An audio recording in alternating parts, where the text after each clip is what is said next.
আছে বাড়িতে, আর সেই অধিকার না নিয়ে আমি বাড়ি থেকে যাব না। তা না হলে মল্লিক বাড়ির বউ, মল্লিক বাড়ির বউ নই।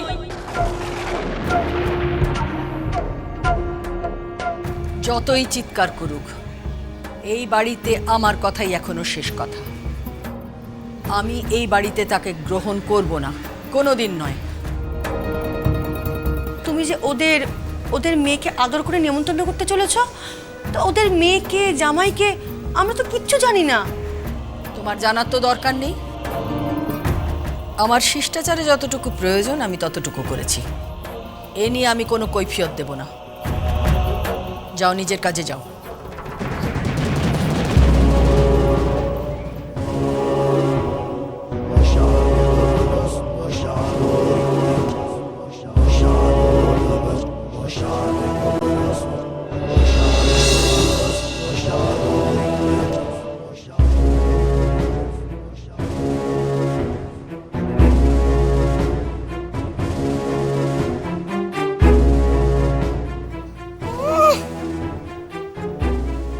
একবার সুযোগ পাই না, বউটাকে এমন নাস্তানাবুদ করবো না যে ভাবতেও পারবে না।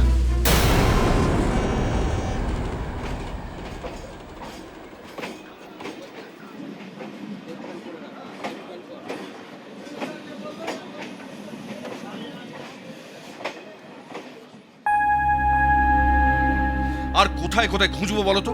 হ্যাঁ, মেয়েটা মেয়েটা নিজের ইচ্ছে বাড়ি ছেড়ে চলে গেছে। আমি তো বলছি যে ওর ওই ওই একটা ওর কোনো নিশ্চয়ই গোপন কোনো রিলেশনশিপ রয়েছে। অগ্নি, তুমি আবার শুরু করেছো। আমি আগেও তোমাকে বলেছি, ও তোমার মেয়ের মতো, ও তোমার বৌমা হয়। প্লিজ একটু ভদ্র ভাষায় কথা বলো। কি ভদ্র ভাষায় কথা বলবে? আর কি বলার আছে? মেয়েটা কোথায় গেল? কেন গেল? নিশ্চয়ই রাস্তায় রাস্তায় ঘুরে বেড়াচ্ছে মা। সবকিছুর জন্য তো ওম দায়ী না? এই আমার নাতির নামে তুমি দোষ দেবে না। কেন ওম দায়ী? কেন কেন দায়ী নয়? কারণ ও নিজের ইচ্ছে বাড়ি ছেড়ে গেছে, ওমের ইচ্ছে নয়। তাহলে আমি একটা কথা বলি। বলে ফেলো। শ্রী তো ক্লেম করছে যে ওমের সঙ্গে ফুল সজ্জা হয়ে গেছে, তার কি জবাব দেবেন? লিসন, এই ব্যাপারে আলোচনা করে কোনো লাভ নেই। একদম একদম এই ব্যাপারে কোনো আলোচনা করবে না। দেওয়ালেরও কান আছে, তাই যত তাড়াতাড়ি সম্ভব এই ব্যাপারটাকে ধামাচাপা দিতে হবে। আর যদি দরকার হয় তাহলে আমি আমি ওই শ্রীয়ের সঙ্গে নিজে কথা বলবো। কি কথা বলবে তুমি স্ত্রীর সাথে? কি বলবে? ও তো নিজেই জানিয়েছে যে ও যদি এই বাড়ির বউ হিসেবে ঢুকতে না পারে ও কোর্টে যাবে। আর কোর্টে গেলে পরে গিয়ে যদি ও ক্লেম করে যে ওমের সঙ্গে ফুলসজ্জা হয়ে গেছে, তখন তার রিপারকাশনটা কি হবে ভাবতে পারছো? আসতে পারি?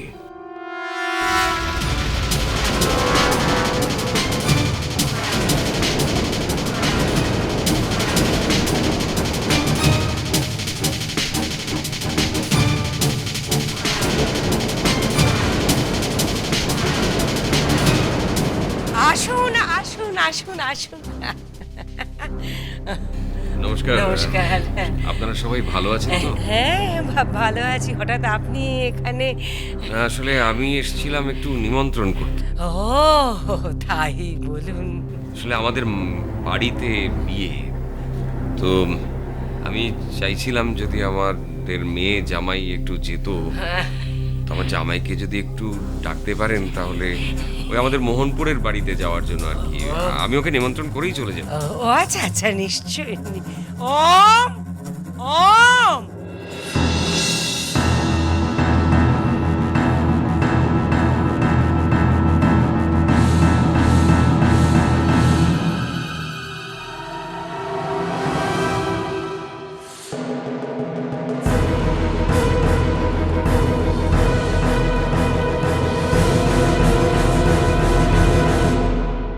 কে এসেছে দেখো, তোমার শ্বশুর মশাই নেমন্তন্ন করতে এসেছেন।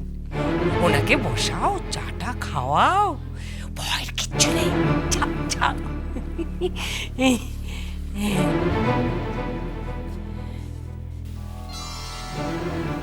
এই নাও বাবা, তোমরা এসো। আপনাদের খুব অর্থের অহংকার ছিল, তাই না?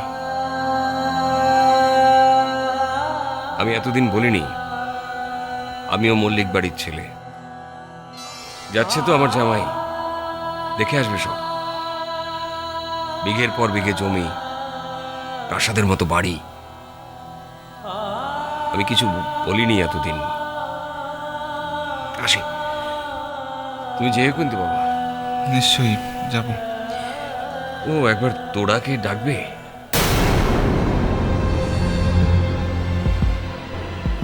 ও একবার তোড়াকে ডাকবে?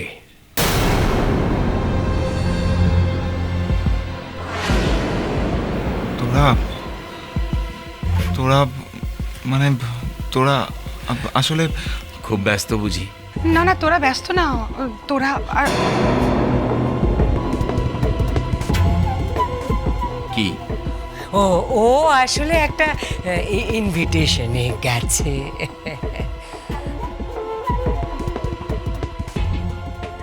ও আচ্ছা, ওর সঙ্গে একবার দেখা হলে খুব ভালো হতো। একবার যদি দেখা হতো। ঠিক আছে, আমি আসি। এ মা, কিছু তো খেয়ে যাবেন, কিছু খেয়ে যাবেন না? না না, থাক। মেয়ের বাড়িতে খেয়ে শুধু শুধু ওর অকল্যাণ নাই বা করলাম। আসি।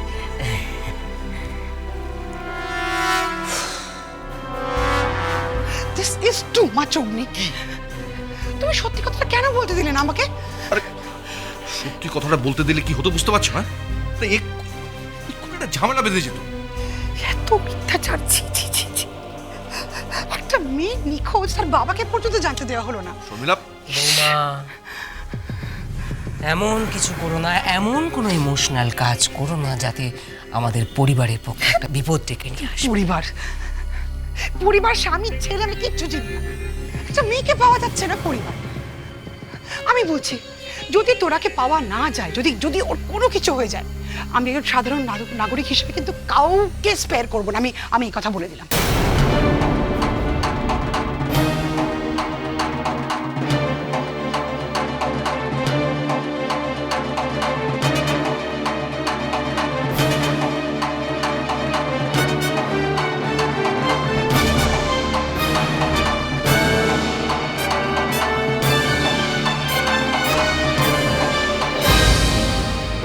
পাল্টায় রং বদলায় অস্থির মন, হাতের মুঠোয় ফেরারি সময় শুধু শিহরণ, ছায়াপথ ধরে হাত ছানিকার সেই পিছু টান। কার কথা মনে পড়ে, কার কথা মনে পড়ে? দিন পাল্টায় রং বদলায় অস্থির মন, হাতের মুঠোয় ফেরারি সময় শুধু শিহরণ, ছায়াপথ ধরে হাত ছানিকার সেই পিছু টান। কার কথা মনে পড়ে, কার কথা মনে পড়ে?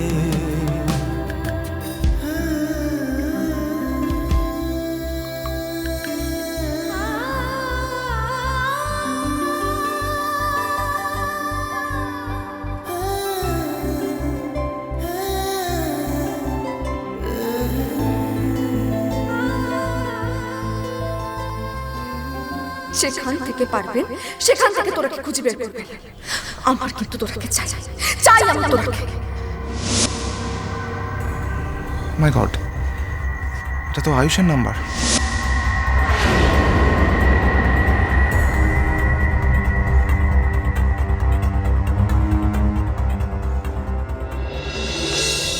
বিশ্বাস করো মা, তোরা আমার পাশে ছিল, আমার সাথে ছিল। তোরাকে দেখে না খুব খারাপ লাগছিল মা, খুব বিভ্রান্ত ছিল। জানো মা, ও আমার এত কাছে ছিল যে আমি ওকে ফিল করছিলাম। আর মা,